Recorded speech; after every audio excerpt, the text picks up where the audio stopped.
So what my presentation today is, I want to talk a little bit about fundamentals of fatigue.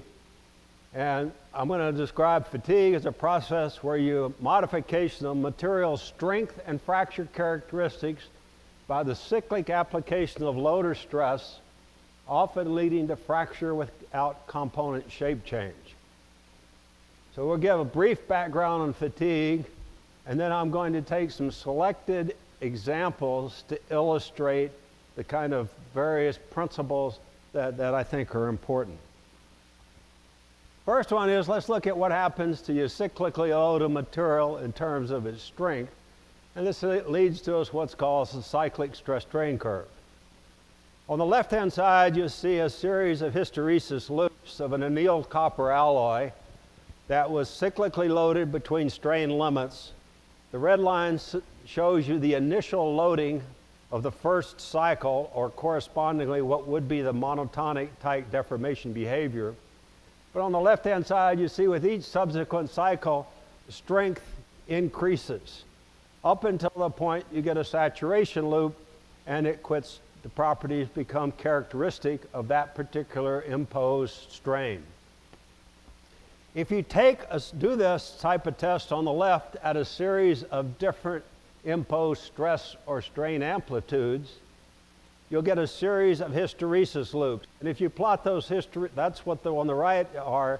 It shows you a family of those saturation hysteresis loops. And if you then take the locus of the points of the peak stress-strain combinations and draw a line through those, that's the blue curve, you'll get what's referred to as a cyclic stress-strain curve. And the cyclic stress-strain curve can either be one in which you get increasing in strength, as on the right, or you can get one that decreases in strength. And so we can look at two different types of material response.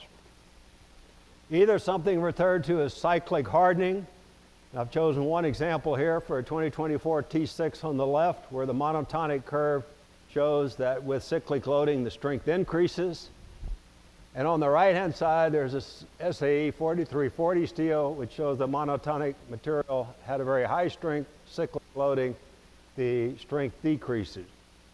Well, there have been a lot of fundamental studies using metallographic techniques to assess microstructural changes to describe these changes. And I'm not going to include those today, but I think we would recognize that if you're going to get a different characteristic stress-strain pair, that simply implies, due to cyclic loading, it implies you've done something to modify the microstructure. So if you put those observations together and you take the big picture summary, the big picture conclusion is high-strength materials or hard materials tend to cyclically soften, and soft materials and other low-strength materials tend to cyclically harden. And I'll come back to this in a minute when I talk about fatigue fracture. So that's what I mean by one effect of cyclic loading is changing mechanical properties. The other is what we normally think of in terms of fatigue, and that's the nucleation and growth of a fatigue crack leading to catastrophic failure.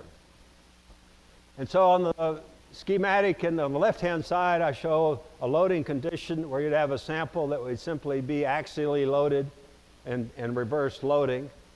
The center schematic drawing shows a sketch where you would typically get a crack to nucleate at the surface, and there are several different mechanisms. One I will touch on at the end of my presentation in terms of a mechanism for crack nucleation.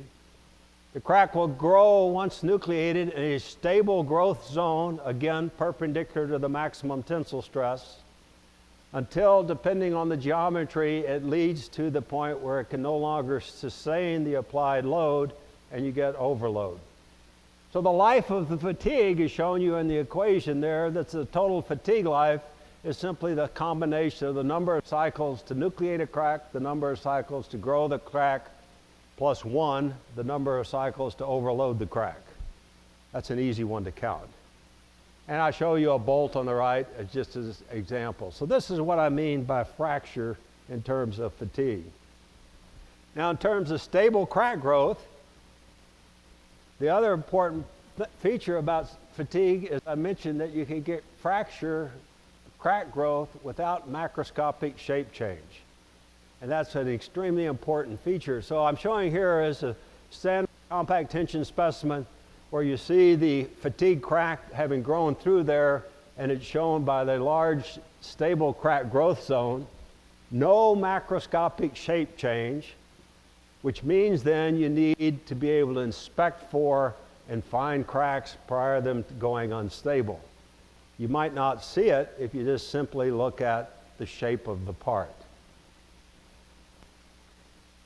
So let's look at, so that's a little bit of my background. Deformation change, fracture. Let's put those together and talk a little bit about how do you assess fatigue properties of materials.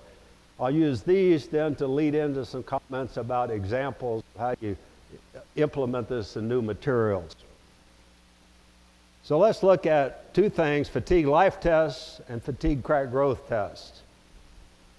So fatigue life curves, there are a variety of test methods. I already mentioned that Wörler developed one of them, the rotating bending fatigue test, to simulate loading that's observed in the operation of an axle of a railroad.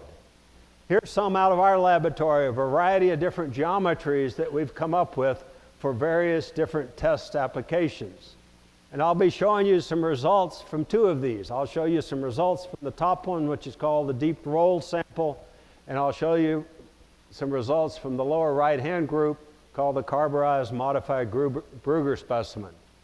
But we did develop these to try to simulate different types of applications to simulate material performance in actual components. So what I'd like to do is, I'm not sure how many of y'all have run a fatigue test. I'd like to take you down to our laboratory and let you see one. But we can't do that, so I thought I'd bring the laboratory to you. So what we're going to do here is, this is a flex beam fatigue test of a sample that is going to be, I'll talk about the results from it in a minute in our deep rolling study, in which the left-hand side is going to move vertically as shown by the red arrow, and the right-hand side remains constant, and these are run on little machines. And so we're going to run a fatigue test. Y'all don't have to worry too bad. I'm only running 17 seconds of the test, so don't. So.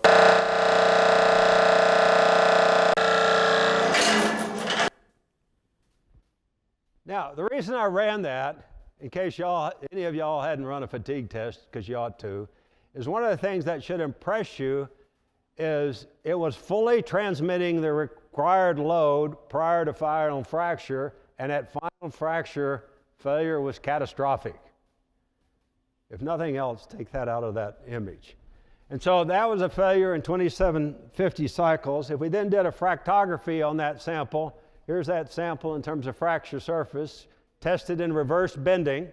So in this case, you had a test, have a crack nucleate. You had equal probability on opposite sides. So you had a crack nucleate on the top and nucleate on the bottom and grow through to the center.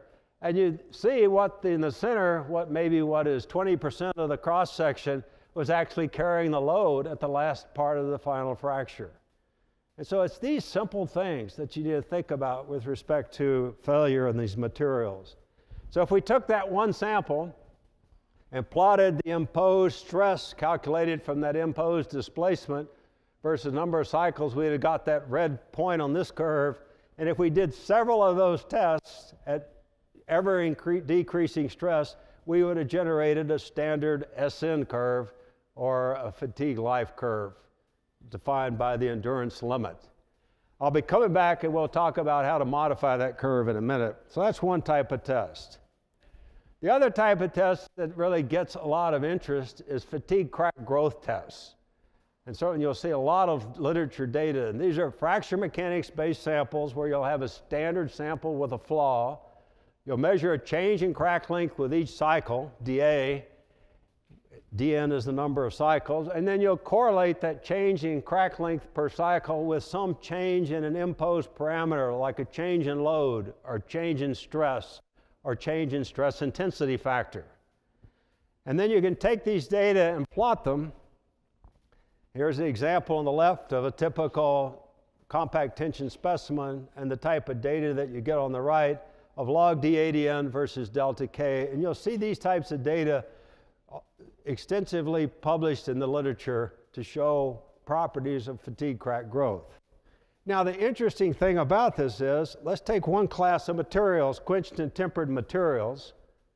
Here's quenched and tempered materials, in which you look at d/ADN versus delta K for tempered martensitic steels with yield strengths between 560 and 2,070 MPa. These data came out of Rolf and Barsum's classic book on fatigue and fractured materials. But what that impressed you, that's a factor of 4 in strength. That crosses a huge variation in mechanical properties of materials. And look at the variation in fatigue crack growth behavior. In other words, almost none. And so if you look at this, this suggests to you that there may be something that you might want to think about. I want to offer you one small thought experiment as to why this might be the case. So let's go back and look at a sample. So here's a sample that you look at that's after fatigue. And the reason for showing you this is at the crack tip, you'll develop in any notch sample a plastic zone where there'll be a volume of material where the local applied stress at the crack tip exceeds the yield stress of the material. In this particular sample, it's particularly highlighted because you can see the depression at the crack tip, and you see these two little shiny areas going off to the side that shows you where the local plasticity was high. So that's referred to as the plastic zone. So let's think about a fatigue crack growth experiment, and I want you to take that with what I've told you earlier, put them together and think about why you might see data in which a whole bunch of different material properties give you the same growth rate. So we're going to look at a fixed point in the sample. Point A doesn't move. The crack is going to be growing from the left to the right, and we load the sample on the first applied stress, and you develop a plastic zone at the crack tip. And then as you cyclically load this sample, the sample grows, and so now let's cyclically load it. And as you cyclically load it, the crack will advance. I show you there an increment d/ADN. The red dotted plastic zone is the new position of the plastic zone.